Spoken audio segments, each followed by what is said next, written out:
நல்லவர். இந்த சாயங்கால வேளையில கூட நாம் இந்த வாரம் முழுவதும் அல்ல, எப்பொழுதுமே நாம் நினைக்க வேண்டியது ஆண்டவருடைய பாடு மரணங்களே தான். ஆகவே கல்வாரி மேட்டிலே ஆண்டவர் உனக்காக எனக்காக தொங்கினார், நீ ஜீவன் பெறத்தான் என்பதான ஒரு சிலுவை பாடலை இந்த சாயங்கால வேளையிலே நாம் கேட்போம்.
கர்த்தருடைய நாமத்துக்கு மகிமை உண்டாவதாக.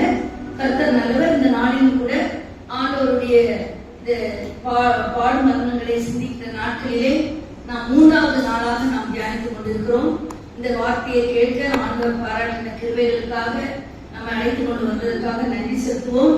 இந்த வேளையிலே தேவனுடைய பிரசன்னத்தை கேட்டு நாம் ஜெபிப்போம். ஆண்டவர் உண்மையாகவே வானத்தேவிலிருந்து இறங்கி பிரசன்னத்தினால் உண்மை நிரப்பும்படியாக தேவா பிரசன்னம் தாருமே என்று சொல்லி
இன்றைய தினத்திலே நாம் பார்க்க போகிற செய்தி மத்தேயு 16ஆம் அதிகாரம் 24ஆம் வசனத்தை யாராவது எடுத்தவர்கள் வாசிக்கலாம். அப்பொழுது இயேசு தம்முடைய சீஷர்களை நோக்கி ஒருவன் என்னை பின்பற்றி வர விரும்பினால் அவன் தன்னைத்தான் வெறுத்து தன் சிலுவையை எடுத்துக்கொண்டு என்னை பின்பற்ற கடவுள். ஹல்லேலூயா. ஆண்டவர் இதைத்தான் எனக்கும் உங்களுக்கு இந்த நாளிலே சொல்கிறார். ஃபாலோ மீ என்கிறார். நாம் 2 நாளிலே அருமையான செய்தியை கேட்டோம். முதல் நாளிலே அன்பை குறித்துதான் ஒரு செய்தி நாம் கேட்டோம். நாம் அன்பாக, ஆண்டவர் நம்மிடத்தில் அன்பாகவே இருக்கிறார், நாமும் அவரிடத்தில் அதிகமாக அன்பு கூற வேண்டும் என்று பார்த்தோம். 2வது நாளிலே தவறிவிட்ட ஒரு அத்திமரத்தை எவ்வளவு தவணைகள் கொடுத்து தகுதியை கொடுத்து ஆனாலும் கூட கனி கொடுக்காமல் தவறிவிட்ட ஒரு அத்திமரத்தை குறித்து நேற்றைய தினத்திலே பார்த்தோம். இன்றைக்கு ஆண்டவர் மீண்டுமாக ஆணித்தரமாக எனக்கும் உங்களுக்கும் சொல்லுகிறார், நாம் பின்பற்றி வா, ஃபாலோ மீ என்கிறார். எப்படியாக பின்பற்ற வேண்டும் என்கிறார். நீங்க ஏதோ பின்பற்றி வான்னு சொன்னா சும்மா வர சொல்ல, தன்னைத்தான் வெறுத்து தன் சிலுவையை எடுத்துக்கொண்டு என்னை பின்பற்றி வா. ஆண்டவர் தான் பார்க்கிறோம், ஆண்டவர் தான் சிலுவையை சுமந்து சென்றார். அந்த சிலுவையை யாராலுமே நமக்கு சுமக்க முடியாது. அதனால நம்ம நினைக்கிறோம் சிலுவையை எடுத்து நம்ம போகணும் அப்படின்னு நினைச்சா, ஆண்டவருடைய சிலுவையை அவர் எடுக்க சொல்லவே இல்லை. அந்த நாட்களிலே அவரை மரணத்திற்கு ஒப்பு கொடுத்த போது சிலுவை மரணத்தை பிலாத்து கொடுத்தான். அந்த நாட்களிலே பொல்லாத குற்றவாளிகளுக்கு, மிகவும் பயங்கரமான தீவிரவாதிகளுக்கு, கொலைபாதகர்களுக்கு தூக்கு தண்டனை மாதிரி அது ஒரு மரண தண்டனை. அது சிலுவை, அதிலே துடித்து இறக்க வேண்டும். அப்படிப்பட்ட ஒரு தண்டனையை ஆண்டவருக்கு கொடுத்தார். ஆண்டவர் அந்த சிலுவையை எடுத்துக்கொண்டு ரோடு வழியாக, சாலை வழியாக சென்றார், கொல்கத்தா மலை வரைக்கும். அவருடைய சிலுவையை யாரும் சுமக்கவில்லை, சுமக்கவும் முடியாது. ஆனால் ஒரே ஒரு இடத்துல நம்ம பார்க்கிறோம். மார்க் 15ஆம் அதிகாரம் 21ஆம் வசனத்திலே வாசிக்க வேண்டாம். சிரேன ஊராகிய சீமோன் என்பவன் அந்த வழியே வருவான். அவன் ஆண்டவரை குறித்து அதிகமாக அன்பு கூர்ந்தவன், ஆண்டவருக்கு ரகசியமான சீஷனா இருந்த ஒரு மனிதன் தான். அவன் ஆண்டவருக்கு ஏசாமி ஏன் இந்த நிலைமை வந்தது அப்படின்னு சொல்லி அவங்க கூடவே மனக்கவலையோட போய் கொண்டிருக்கும் போது அந்த சேவர்களிலே ஒருவன் அவனை பிடித்து அவர் கீழே விழுந்த போது இந்த சிலுவையை நீ எடுத்துக்கொண்டு வா என்று சொல்லி சுமக்க வைத்தார்கள். ஆனால் அவனால் சுமக்க முடியவில்லை. கொஞ்சம் தூரம் போகும்போது மீண்டும் அவங்க இயேசுவானவரிடத்திலே அந்த சிலுவையை கொடுத்து சுமக்க வைத்தார்கள். ஆகவே ஆண்டவர் இந்த சாயங்கால வேளையில அவர் நமக்காக சிலுவையை சுமந்து முடித்து விட்டார். நம்முடைய சிலுவை, உன்னுடைய சிலுவை, நம்முடைய சிலுவை என்ன? ஒரு போதகர் தான் சர்ச்சில் சொன்னாராம், உன் சிலுவைய நான் சிலுவையை சுமந்துட்டு வாங்கய்யா, அவங்க தன் சிலுவையை எடுத்துக்கோ அப்படின்னப்போ ஒருத்தர் சொன்னாராம், எனக்கு சிலுவையே என் மனைவிதான் சொன்னாங்க. ஏன் மனைவிதான் என் சிலுவை. இன்னைக்கு நம்ம அப்படிதான் சொல்லுவோம், சேத்துல இந்த பிள்ளை இவதான் எனக்கு சிலுவை. அப்படியாவது நமக்கு பாடு, நமக்கு பிரச்சனை, நமக்கு உபத்திரவங்கள், கஷ்டங்கள்லாம் நம்ம சொல்லுவோம், ஐயோ இதுதாங்க எனக்கு உபத்திரம் தான் சிலுவை எனக்கு. டெய்லி இந்த போராட்டமா இருக்குன்னு சொல்றோம். ஆனால் ஆண்டவர் அப்படிப்பட்ட காரியங்களை சொல்லவில்லை. ஆண்டவர் சிலுவையை சுமந்தார். அந்த சிலுவையை உன்னை நீ சுமக்க சொல்லவில்லை. அதை நோக்கிதான் பார்க்க வேண்டும். அந்த சிலுவை மரணத்தை பின்பற்றிதான் நாம் வாழ வேண்டும். நம்முடைய சிலுவை தன்னைத்தான் வெறுக்க வேண்டும். தன்னைத்தான் வெறுத்து தன் சிலுவையை எடுத்துக்கொண்டு என்னை பின்பற்றி வாழ்கிறது. நம்முடைய பல காரியங்களை, பல பாவங்களை, பல பிரச்சனைகளை, பல வேண்டாத காரியங்களை எல்லாம் வெறுத்து ஆண்டவரை பின்பற்ற வேண்டும். ஆண்டவருடைய சிலுவையை பார்த்து எடுத்து என்றால் ஆண்டவருடைய சிலுவையை பார்த்து நாம் பின்பற்ற வேண்டும். சிலுவைக்கு சொந்தக்காரர் இயேசுதான் என்று பார்க்கிறோம். அருமையானவர்களே, இங்கே இயேசுசாமி சிலுவை, நம்முடைய சிலுவை என்ன என்று இயேசுசாமியுடைய சிலுவையை குறித்து 3 காரியங்கள் மிக அழகாக இதில் பார்க்கிறோம். இயேசுசாமியுடைய சிலுவையில 3 காரியங்கள் நமக்கு மிக அழகாக விளங்கப்படுகிறது. ஆண்டவர் 3 சிலுவையின் காரியத்தை குறித்து நாம் பார்க்க போகிறோம். முதலாவதாக முதல் சிலுவை பாசத்தின் சிலுவை. பாசத்தின் சிலுவை பார்க்கிறோம். இயேசுசாமி அன்பின் காரணமாக தான் சிலுவையில நமக்காக மரித்தார். அல்லேலூயா. யார் மரிக்க முடியும்? யார்? நமக்காக அவர் மரித்தார். பாவம் அறியாதவர், பாவத்திலே பிறக்காதவர், பாவம் செய்யாதவர், பரிசுத்தமாக வாழ்ந்தவர், போதித்தவர், அநேக பேருக்கு அற்புதங்களை செய்தவர், எல்லா காரியங்களையும் செய்தவர். ஆனால் அவர் இவ்வளவு பெரிய தண்டனையை கேட்டார் என்று சொன்னால் உன்மீதும் என் மீதும் நம்மீதும் வைத்த பாசம்தான். இந்த பாசத்தின் சிலுவையை நாம் பார்க்க முடிகிறது. அது ஆண்டவருடைய கண்களிலே அந்த பாசம் தெரிகிறது. சிலுவையிலே அவருடைய கண்கள் பாசத்தை வெளிப்படுத்துகிறது. சிலுவையிலே அவருடைய பரிவை வெளிப்படுத்தினது. ஆகவே முதலாவது இந்த ஆண்டவருடைய சிலுவையிலே இந்த 2 நாட்களிலே நாம் பார்க்கிறது பாசத்தின் சிலுவை தான் என்று நாம் பார்க்கிறோம். அருமையானவர்களே, பாசமான ஒரு சிலுவை.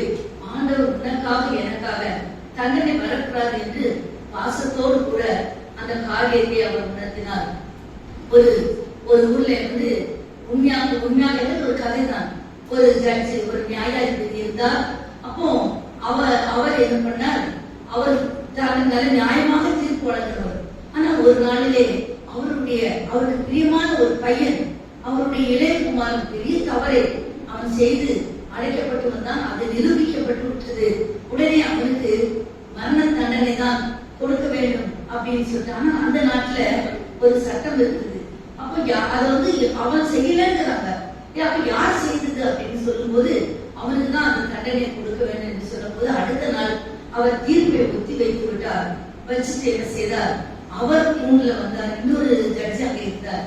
அப்போ அவர் சொல்லுகிறார், அவனுக்கு பதிலாக, அவன் என்னுடைய ஒரே இளைய மகன், அவனுக்கு பதிலாக அந்த தண்டனையை நானே ஏற்றுக்கொள்கிறேன் என்று சொல்லி. இப்பவும் துபாயில அந்த அரபு கண்ட்ரிகள்ல ஒரு சட்டம் இருக்கிறது. அதாவது ஒரு டிரைவ் பண்ணும்போது இங்கெல்லாம் ஒருத்தரை கொண்டுட்டோம்னு சொன்னா அவங்க அதை கட்டாயம் தண்டனை கொடுக்கணும். ஆனா அங்கேயும் அது கடுமையான சட்டம் இருக்குது.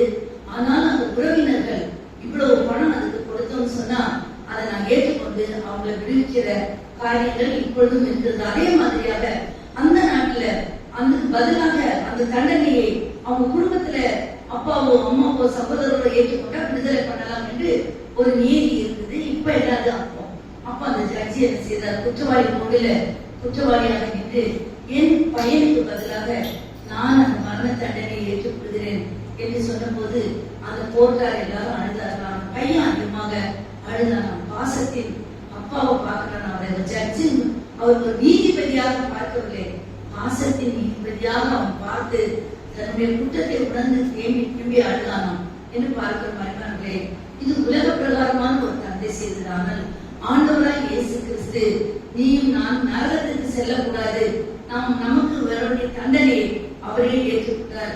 நம்ம எல்லாருமே இருக்கிற எல்லாருமே தண்டனை பெறக்கூடியவர்கள் தான், யாரும் நல்லவர்கள் என்று அல்ல. ஆனா ஆண்டவர் அந்த தண்டனைக்காக அவர் சிலுவையிலே சுமந்தார். ஆகவே முதலாவது குறிப்பு பாசத்தின் சிலுவை. இந்த சிலுவையிலே நாம் பார்க்கிறது பாசத்தின் சிலுவை. அந்த பாசத்தின் சிலுவை என்று பார்க்கும் போது அவர் பகைவர் மீது கூட பாசத்தை காட்டினார். பாசம் சொல்வது வெறும் ஆண்டவருடைய பிள்ளைகளுக்காக அல்ல, பாவிகளாக நம்மை மீட்கும்படியாக பாசம் வைத்தார். தம்மை நிந்தித்த பகைவர்கள் மேல் பாசம் வைத்தார். தன்னை ஈட்டியால் குத்தினவன் மேல் பாசம் வைத்தார். தன்னை தன்னை ரட்சித்துக் கொள்ளட்டுமே என்று திட்டின, துப்பின, காரி துப்பின, முகத்திலே குட்டின எல்லா மனிதர்கள் மேலும் பாசத்தை வைத்து அவர் காட்டி கொடுத்த யூதாஸ் மேலே பாசத்தை வைத்தார். மறுதளித்த பேதுருவின் மேலும் பாசத்தை வைத்தார். அருகில் இருந்த கள்ளன் அவதூறாக திட்டுகிறான், அவன் மேலும் பாசத்தை வைத்தார். அந்த சிலுவையிலே பாசத்தை வெளிப்படுத்துகிறார். அதனால அடைந்த மக்களுக்கும் எல்லாரும் பிதாவே இவர்களை மன்னியும் என்று சொல்கிறார். பாசத்தை வெளிப்படுத்துகிறார். அந்த பண்பு எப்படி வரும்? நமக்கு விரோதமாக செயல்படுகிறவரை பார்க்கும் போதே நமக்கு கசப்பு வருகிறது, வெறுப்பு வருது, பிடிக்க மாட்டேங்கிறது. இப்படி எல்லாம் நம்ம நினைக்கிற காலங்களில எல்லா பாடுகளையும் நான் இந்த 2-3 நாட்களுக்கு முன்னாடி நான் மத்திய அதிகாரத்தை படித்துக் கொண்டிருக்கிறேன். அதனாலதான் இந்த அதிகாரத்திலிருந்து நான் எடுத்தேன். இது எனக்கு ரொம்ப பிடிச்சது. ஏன்னு சொன்னா எத்தனையோ முறை படித்திருக்கிறேன். ஆண்டவர் தன்னைத்தான் வெறுத்து தன் சிலுவையை எடுத்துக்கொண்டு என்னை பின்பற்றி வா, சீஷனா இருக்கிறவன் என்று சொன்ன போது ஆண்டவருடைய பாசத்தின் சிலுவையை என்னால் பார்க்க முடிந்தது. அன்பர்களே, நாம் இந்த நாட்களிலே ஆண்டவருடைய பாசம் எனக்கு வேண்டும். என்னுடைய உறவுகளிலே, என்னுடைய குடும்பங்களிலே, என்னுடைய மருமகள், என்னுடைய மருமகன், என்னுடைய பிள்ளைகள், என்னுடைய வீட்டார்கள், என்னுடைய தெருவில் யாராக இருந்தாலும் சரி, பொருளாதாரங்களா தான் இருப்பாங்க. ஆனா எனக்கு நான் ஏசாமி காட்டின அந்த பாசத்தின் சிலுவை எனக்கு வேண்டும், அந்த பாசம் எனக்கு வேண்டும் என்று ஆண்டவருக்கு ஒப்புக் கொடுக்க வேண்டும். இரண்டாவதாக பார்க்கும்போது ஆடுகளின் சிலுவையாக அது இருக்கிறது. ஆண்டவர் சொல்கிறார், என்னை பின்பற்றி வா என்று சொன்ன ஆண்டவர் சொன்ன அவரை பின்பற்றுவதற்கு உபத்திரவங்கள் உண்டு. 1 பேதுரு 2ஆம் அதிகாரம் 20-21 யாராவது வாசிக்கலாம். 1 பேதுரு 2ஆம் அதிகாரம் 20ஆம் வசனம் 21ஆம் வசனம். நீங்கள் குற்றம் செய்து அடிக்கப்படும் போது பொறுமையோடு சகித்தால் அதனால் என்ன கீர்த்தி உண்டு? நீங்கள் நன்மை செய்து பாடுபடும் போது பொறுமையோடு சகித்தால் அதுவே தேவனுக்கு முன்பாக பிரீதியா இருக்கும். நம்ம தீமை செய்யறோம், அப்ப தண்டனை வருது, நமக்கு தண்டனை வரணும். சொல்லுவாங்களே யாருக்காவது கொஞ்சம் ஆட்டமா ஆடலாம், கட்டாயங்களுக்கு வேணும், அவங்க உண்மையே பொருளாதாரங்களா இருப்பாங்க வரும். ஆனா நன்மையே செய்வாங்க, எந்த தீமையும் வரல. அப்ப நன்மை செய்து பாட அனுபவிக்கிறான்னு சொன்னா அதுக்காக நாம் என்ன செய்கிறோம்? அழைக்கப்பட்டிருக்கிறோம் என்று சொல்லப்பட்டிருக்கிறது. நன்மை செய்து பாட அனுபவிக்கதான் அழைக்கப்பட்டிருக்கிறது.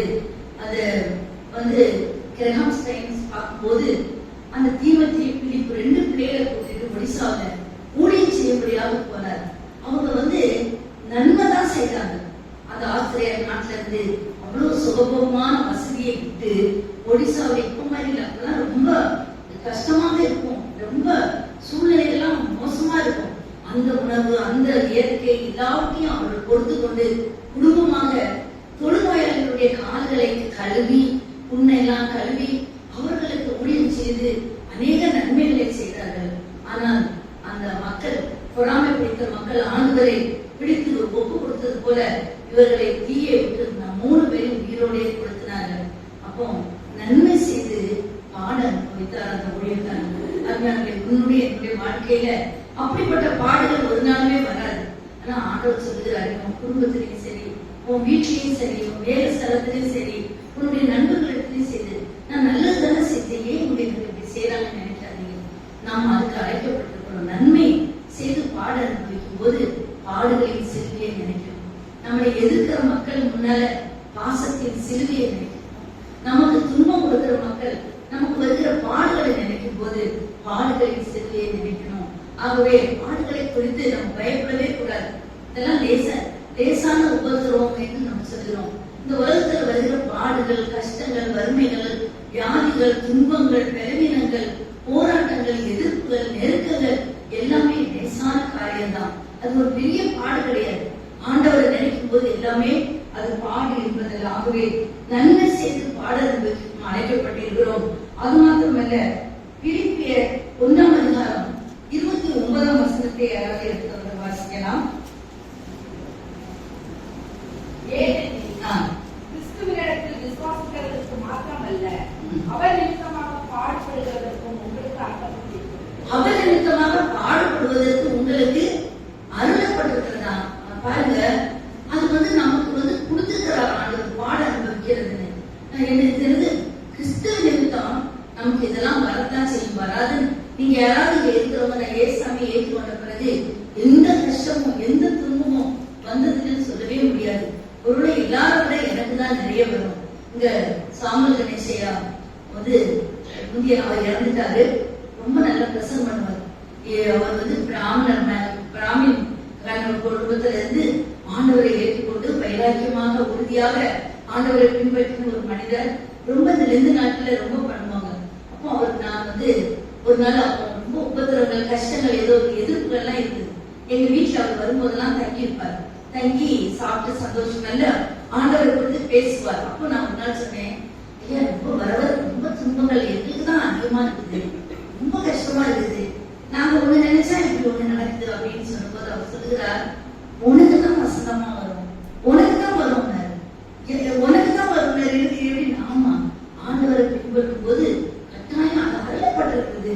அது வந்து ஒரு கிஃப்ட் மாதிரி நமக்கு. அதனால பயந்துடாதீங்க. ஆனா அதனோடு கூட உதவி செய்ய ஆண்டவர் நம்ம கூட இருக்கிறார். ஹல்லேலூயா. கால் சரிக்கினாலும் கிருபை தாங்கும். நமக்கு எவ்வளவு கஷ்டங்கள் வருது, வியாதிகள் வருது, பிரச்சனைகள் வருது. அப்போ அவங்களையெல்லாம் நம்ம வந்து நினைக்க கூடாது. நான் வந்து கடந்த நாள கிராமத்துல போகும்போது கொஞ்சம் தமாஷா தான் நான் நினைச்சுப்பேன். அங்க பார்த்தா ஒரு பொல்லாத பாட்டியம்மா, சர்ச்சுக்கு வரீங்களாமா கேட்டா அது இல்ல, எனக்குலாம் நேரம் இல்லைம்மா, உங்களுக்கு நீங்க எனக்கு வழி நீங்களும் கொடுத்துக்கோங்க அப்படின்னு. அது வந்து ஒரு அப்படிலாம் பேசுவோம். ஆனா பாத்தீங்கன்னா என் வயசுல இருக்கும். ஆனா மான்கால போல குடு குடு குடுன்னு டக்கு டக்கு டக்குன்னு ஓடுது. நான் வந்து பாஸ்டர் சொல்றேன், நான் இந்த காலால கூட கூடிய செஞ்சு என் கால தான் அப்படி நொண்டிக்காலமா இருக்கிறேன், அது திடீர் போகுது, எவ்வளவு அழகா போகுதுன்னு பாஸ்டர்ல அதுக்கு அப்படிதான் இருக்கும். ஆனா நம்மளாம் மோச்சம் போயிடுவோமே, நீ ஏன் அதை பாக்குறேன்னா அப்படி நம்ம பார்க்கும்போது உலகத்துல நமக்கு வர பாடம் அவங்களுக்கு இல்லை. நீங்க ஒண்ணு இல்லை, நம்ம பிள்ளைங்களுக்காக நம்ம ஜெபம் பண்ணும்போது டக்குன்னு ஒரு காரியம் நடக்காது. ஒரு பாடம், ஒரு கஷ்டம், ஒரு பிரச்சனை ஜெபிச்சு அதுதான் அவர் சொல்லுகிறாரு, நம்ம வந்து அலைகளுக்குள்ள நம்ம போறோம்.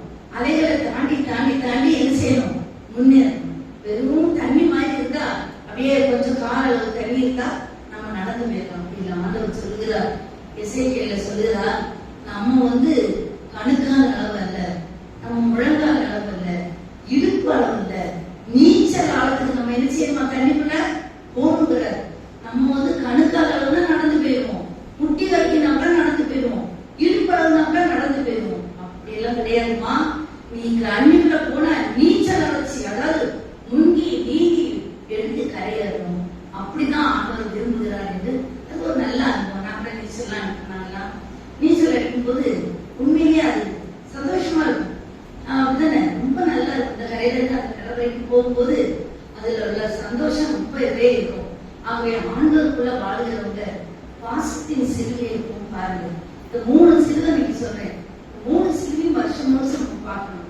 நம்ம முன்னாலே ஏசப்பா பாசத்தோடு அந்த சிலுவையில நிக்கிற காட்சியை செய்யக்கூடாது, மறக்கக்கூடாது. 2வது, நீ ஒன்றும் பாடுபடல, உனக்காக இயேசு பலியானார், பாடுகளை சகிச்சார், துன்பங்களை ஏற்றுக்கொண்டார், துயரங்களை ஏற்றுக்கொண்டார். அந்த பாடுகளின் சிலுவையை நாம் பார்க்க வேண்டும்.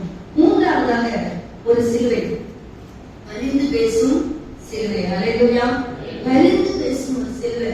அந்த சிலுவையில அறையப்பட்ட உடனே நானா இருந்தா, நீங்களா இருந்தா, ஐயோ அப்பா வலிக்குது எதோ இல்லாட்டா எப்படின்னு அங்க இருக்கிற பரிந்து பேசிக் கொண்டிருக்கிறார், ஜெபித்துக் கொண்டிருக்கிறார். அப்போ பரிந்து பேசுகிற சிலுவையை நாம் பார்க்கிறோம். மத்தேயு 5ஆம் அதிகாரம் 44ஆம் வசனத்தை யாராவது எடுத்தவர்கள் வாசிக்கலாம். மத்தேயு 5:44.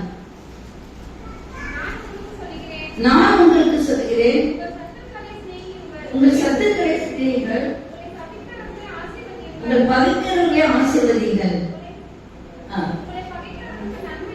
பகைக்கிறவர்களுக்கு நன்மை செய்யுங்கள், நிந்திக்கிறவர்களுக்கும் துன்பப்படுத்துவதற்காகவும் ஜெபம் பண்ணுங்க. இதை நம்ம செய்யணும், கட்டாயம் செய்யணும். நீ நான் பரிசுத்த வார்த்தையில நம்ம நினைக்கிறோம், லெந்து காலங்கள்ல மாம்சம் சாப்பிட, கறி சாப்பிட மாட்டாங்க, பூ வைக்க மாட்டாங்க, இப்படி சில நிறைய காரியங்களை விடுவாங்க, ஒரு வேளை சாப்பிடுவாங்க. நல்லதுதான், அதெல்லாம் நல்லதுதான். அது வந்து நீங்க மட்டும் செய்யறது இல்லை. நாங்க கூட இந்து மார்க்கத்துல தான் ஆண்களை ஏற்றுக்கொண்டு வந்தோம். அப்ப எங்க அப்பா எல்லாம் ஐயப்பன் பக்தர்களாக இருந்தாங்க. நாங்க 40 நாள் கறி மீன் சாப்பிட மாட்டோம். 40 நாளும் இல்ல, வருஷத்துல 3/4 நாளும் நாங்க விரதங்க.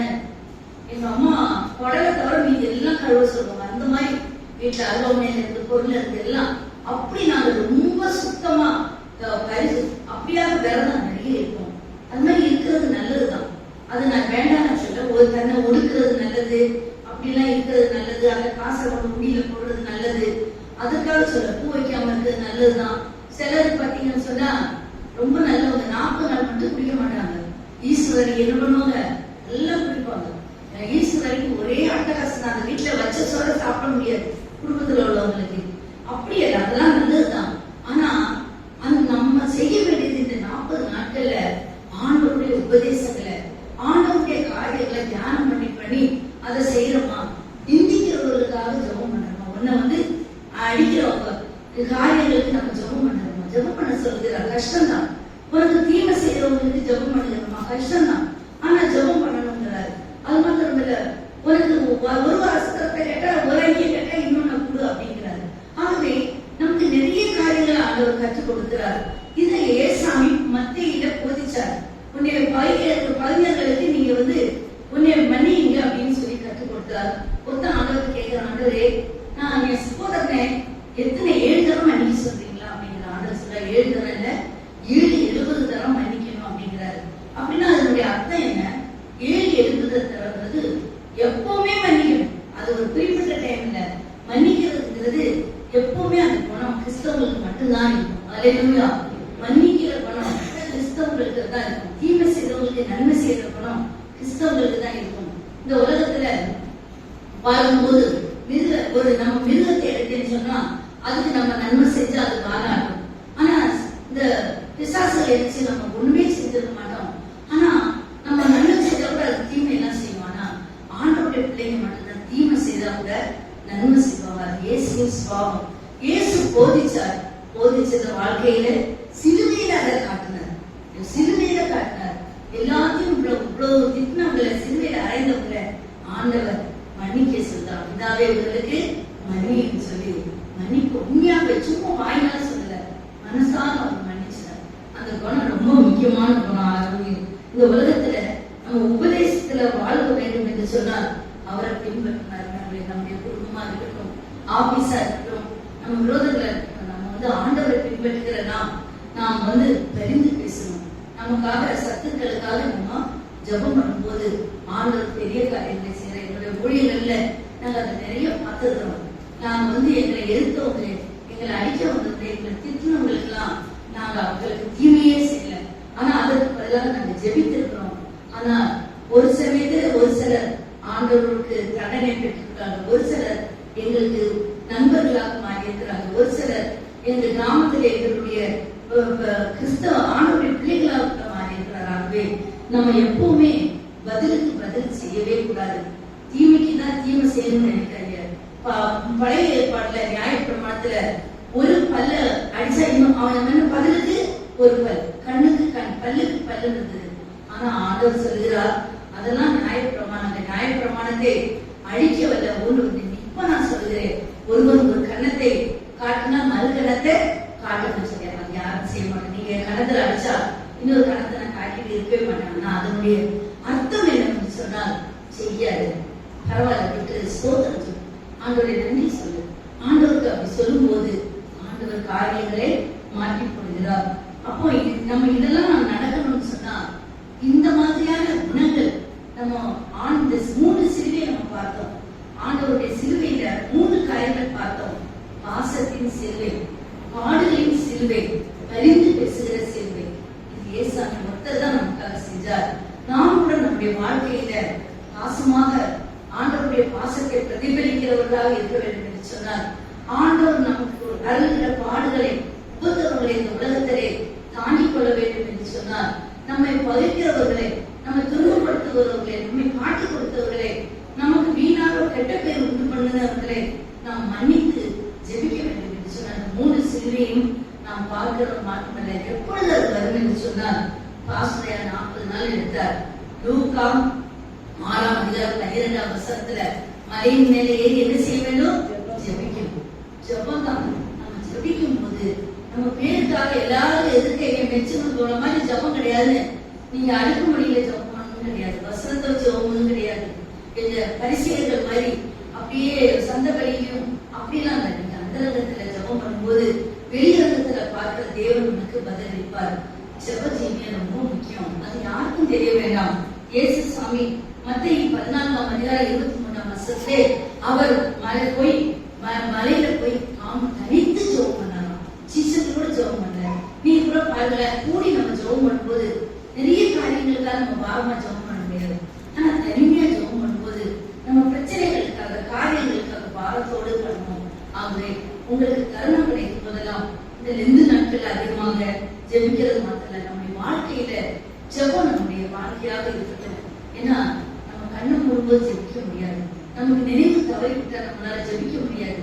நமக்கு வியாதி வந்து படுக்கையில போயிட்டா நம்மளால ஜெபிக்க முடியாது. நமக்கு நினைவு இருக்கும் வரைக்கும், நமக்கு நல்ல நமக்கு சுகம் இருக்கும் வரைக்கும், ஒருவேளை முட்டி போட முடியாட்டா கூட நீங்க படுத்தோ இருந்தோ நீங்க என்ன வேணும், அதிகமா ஜெபிக்கணும். ஜெப வாழ்க்கை ரொம்ப முக்கியமாக இருக்கிறது. 2வதாக மத்திய 26:42 அவர் பாடுகளை சகிக்கிறதுக்காக கெத்செமனேல மலையில சென்று அவர் கெத்செமனேல வியாகுலத்தோடு வேர்வை சிந்தி ஜெபித்தார். நமக்கு ஒரு கஷ்டம் வருதுன்னு தெரியுதுன்னு சொன்னா உடனே ஒரு பெரிய ஒரு காரியம் நடக்குதா, இது முடியாதுன்னு சொல்லிட்டாங்க, டாக்டர் இப்படி சொல்லிட்டாங்க, இல்ல இந்த பைனான்ஸ் முடியாதுன்னு அப்படின்னு நினைக்கும் போது உடனே நம்ம செய்ய வேண்டிய காரியம், ஆண்டவர் கூட நான் கெத்செமனேக்கு சீசர்கள் கூட இருக்கல. ஆண்டவர் வந்து கேட்கிறாரு, எப்பா 1 மணி நேரம் இருக்க கூடாதா, கொஞ்ச நேரம் ஜெபம் பண்ணுங்க, நான் ஜெபம் பண்ணிட்டு வரேன்னு சொன்னாரு. ஆனா அவங்க தூங்குறாங்க, நல்லா தூங்குறாங்க. அப்போ நம்ம வீட்டுல கூட அப்படிதான், எப்ப ஜெபம் பண்ணுங்கன்னு சொன்னா நம்ம ஜெபம் பண்ணுவோம், பிள்ளைங்க நல்லா தூங்கிட்டு இருக்கும். அது மாதிரிதான் அந்த சீசர்கள் நல்லவங்கதான். ஆனா அவங்களுக்கு நித்திரை மயக்கம். ஆண்டவருக்கு நித்திரை பண்ண முடியாது. ஏன்னா அவர் பாடுபட போறாரு. அவருடைய வியாபாரம் அப்பவே இரத்த வேர்வை சிந்த அவர் ஜெபம் பண்ணினார் என்று பார்க்கிறோம். 3வதாக மார்க் 1:35 பார்க்கிறோம். அதிகாலையில இருட்டோடே ஜெபம் பண்ணாங்க. காலையில ஜெபம் நான் எனக்கு ரொம்ப பிடிக்கும். அதை நான் என்னுடைய அனுபவத்தை நான் உங்களுக்கு சொல்லல. அதை நீங்க எத்தனை மணிக்கு எழுதிருக்கீங்களோ, வேலை ஆரம்பிக்கும் முன்பதாக நீங்க எப்ப எழுந்தாலும் கூட 6 மணி நேரத்துக்கு முந்தைய எழுதுறது, வேலை எப்போ உங்களுக்கு ஸ்டார்ட் ஆகுமோ அதுக்கு முன்பதாக ஒரு 1/2 மணி நேரமோ 1/4 மணி நேரம் எழுந்து அதிகாலையில ஜெபம் பண்ணுங்க. அதிகாலை ஜெபம் ரொம்ப பலன் அளிக்கும். நான் என்னுடைய வாழ்க்கையில ரொம்ப அதை பார்த்துக்கிறேன். நான் காலையில எப்பெல்லாம் எழுந்து ஆண்டவரிடத்துல நான் ஜெபிச்சிருக்கணும், ஆண்டவர் அந்த காரியங்களை எனக்கு வாய்ப்பு பண்ணி இருக்கிறார். என்னுடைய ஜெபத்தை அவர் கேட்டிருக்கிறார். எப்ப பண்ணாலும் கேட்பார். ஏன்னு சொன்னா ஆண்டவர் தான் நமக்கு முன்மாதிரி.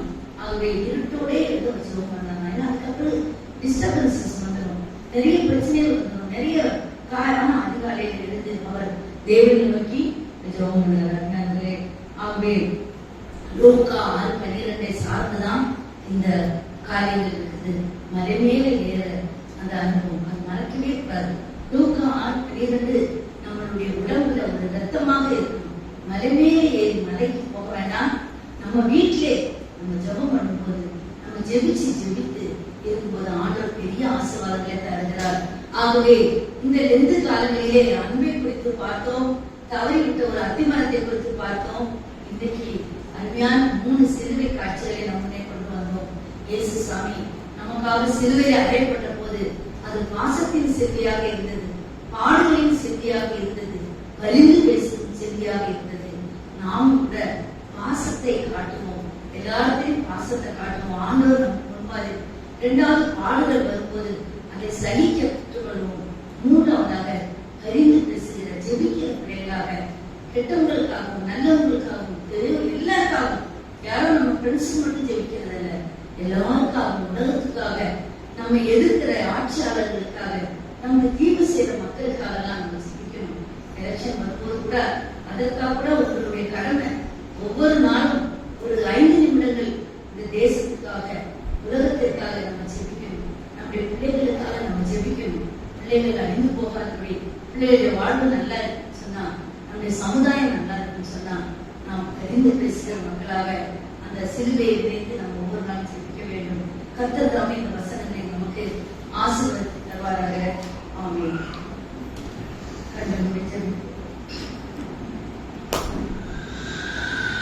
நல்ல ஆண்டவரே, இந்த வேலைக்காக நினைச்சிருக்கிறோம். ஆண்டவரே, இந்த 2 காலங்களிலே நாங்கள் உடைய வார்த்தைகளை கேட்டோம்.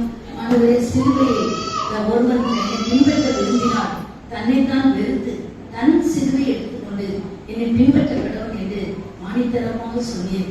ஆண்டவரே, உங்களுடைய சிலுவையை நம்ம சுமக்க முடியாது. எங்களுடைய சிலுவை, எங்களுடைய பிரச்சனைகளை, எங்களுடைய கவலைகளை, உங்களுடைய பாரங்களை எல்லாம் நாங்கள் எடுத்து ஆண்டவரை நாங்கள் சுமந்து உண்மை பின்பற்றி வர எங்களுக்கு நீர் இவ்வளவு சிலுவையை பாசத்தின் சிலுவையாக எங்களுக்கு காட்சி அளிக்கிறேன். பாடுகளை சகிக்கிற பாடுகளை சிலுவையாக காட்சி அளிக்கிறேன். பரிந்து பேசுகிறவர்களாக இருந்து பரிந்து பேசும் சிலுவையாக காட்சி அளிக்கிறேன். இதை எங்களுடைய வாழ்க்கையிலே நாங்கள் அறிந்து கொள்ள, அதை அபியாசப்படுத்திக் கொள்ள எங்களுக்கு உதவியாக இந்த வந்து எங்கள் ஒவ்வொருவரையும் ஆசீர்வதியும். இயேசுவின் நாமத்தில் வேண்டுகிறோம் தகப்பனே.